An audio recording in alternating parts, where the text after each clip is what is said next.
welcome once again to Politically Incorrect with Manishankar Iyer and Shopun Dasgupta.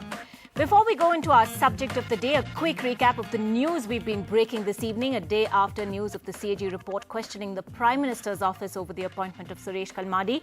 Now it seems more details of the report appearing, which blame the Sheila Dikshit government for approving agencies that were ineligible, a lighting firm as well as realtors MRMGF, which led to big losses. If I could get a quick response from you, Mani, is this CAG report now really turning into a big can of worms for this government? I'm afraid you won't get a response from me. I'm a member of parliament. There are parliamentary procedures. This is a report that is going to go before the Public Accounts Committee.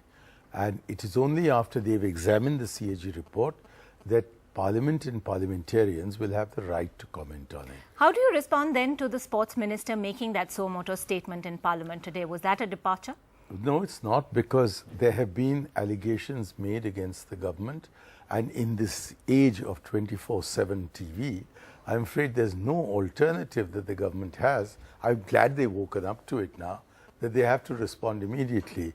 But alas, I'm not a minister, so I don't have to reply. I said I was a parliamentarian. So long as I'm not a minister, I won't reply. And I do think that this is a matter which requires very, very careful consideration, and I think the testimony of the ministers concerned will be required by all committees and Parliament itself when it examines this matter. All right, we have your response on record there. Thank you. Let's move on then to the topic of the day. The BJP, while cracking the whip in Karnataka, making it clear that it will be the central leadership that has the final say on the next chief minister of the state, whose name is likely to be announced tomorrow. The parties also managed to end Mr. Yediyurappa's three-day rebellion with relative ease last week, despite the latter having the support of more than two-thirds of the state's MPs. Well, Mr. Yediyurappa's case is not a one-off. The Congress has had its Jagan Reddy headaches. The left too has struggled with charismatic state leaders at odds with central leadership in the past. That brings us to our question tonight. Do national concerns always outweigh regional equations? And when the two clash, do national parties function in an undemocratic way? Do send us your comments. Shopon, let's begin our opening round with you. Well, it's not the first time it's happened, as you rightly pointed out. I'm struck by this astonishing assertion, and I don't know who's made this assertion, that it's the central BJP which is going to have its say in Karnataka. As far as I'm concerned, it's the MLAs of Karnataka who, having decided that Yediyurappa has to go, and remember, he went despite having a majority of support in his favor. It's really the MLAs in Karnataka who have to decide.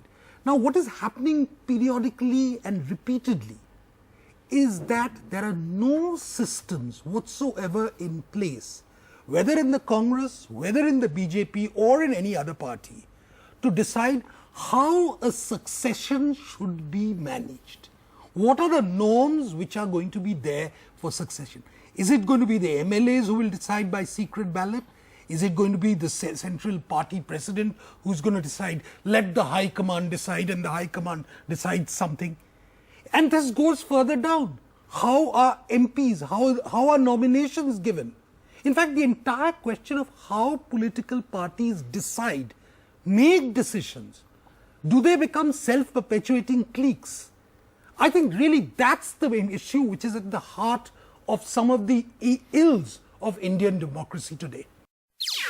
NDTV's cricket app, Android and iPhone, fastest scorecard, special analysis, and much more. Download free. ndtv.com/apps.